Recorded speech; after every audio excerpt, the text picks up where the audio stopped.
మీ పేరు? రాంబాబు. జగన్ గారు ఉన్నప్పుడు మరి రేషన్ బండి అనేది ఇంటి వద్దకు వచ్చేది కదండి. ఇప్పుడు చంద్రబాబు నాయుడు గారు మరలా పాత పద్ధతిలోనే రేషన్ షాప్కి వచ్చి 15వ తారీఖు వరకు ఈ 15 రోజులు ఎప్పుడైనా తీసుకోవచ్చు అని అంటున్నారు కదా. మీకు ఏ సిస్టమ్ బాగా నచ్చింది? సిస్టమ్ అనేది ఇప్పుడు అదైనా బాగుంటుంది కానీ ఖర్చు ప్రభుత్వానికి బడ్జెట్ అయిపోతుందని చంద్రబాబు నాయుడు గారు తీశారు. ఇప్పుడు ఇది అనుకోండి, ఒకరే ఉంటారు, రేషన్ ఇస్తాం, తీసుకుంటాం, ఏదో టైంలో వెళ్ళి తీసుకోవడం.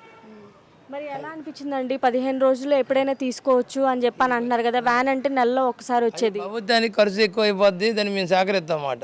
ప్రభుత్వానికి మంచిగా ఉందనుకోండి, మనకు అభివృద్ధి బాగుంటుందిగా, దానివల్ల సహకరిస్తాం. మరి ఖర్చు ఎక్కువైపోయినా కూడా ఎందుకని జగన్ గారు ఇలా వ్యాన్లు పెట్టి ఇలా చేశారు? ఇప్పుడు తెలుసు చేసేవాడో తెలియదు కదా, ఇంటి ముందుకు వచ్చేది, పెద్దలు ఆనందపడతారని చేసి ఉంటాడు. అదేమో ప్రభుత్వం బడ్జెట్ అయిపోయి ఇక్కడ కూరగాయలన్నీ పెరిగిపోవడం అవన్నీ అలాగ అయిపోతుంది. అది మీ వరకు ఏ పద్ధతి నచ్చింది మీకు? ఏ పద్ధతి నచ్చింది అంటే ఎలాగైనా పర్లేదు మాకు, ఎలాగైనా ప్రభుత్వం చూసుకోవాలి, అది ఏ పద్ధతి పెద్దలకు బాగుంటుందని. అలాగే ఎలా అనిపించిందండి చంద్రబాబు నాయుడు గారి పరిపాలన అనేది?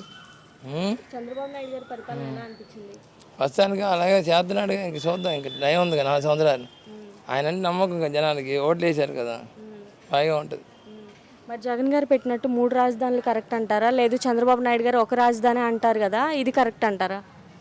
ఆ 3 రాజధానులు ఒకదాన్ని నాకు తెలియదమ్మా ఎలాంటివి. ఆయన పెద్ద ప్రపంచం మేధావి, ఆయన తెలుసుగా ఏది కరెక్ట్ అనేది, పెద్దలకు కూడా తెలుసు.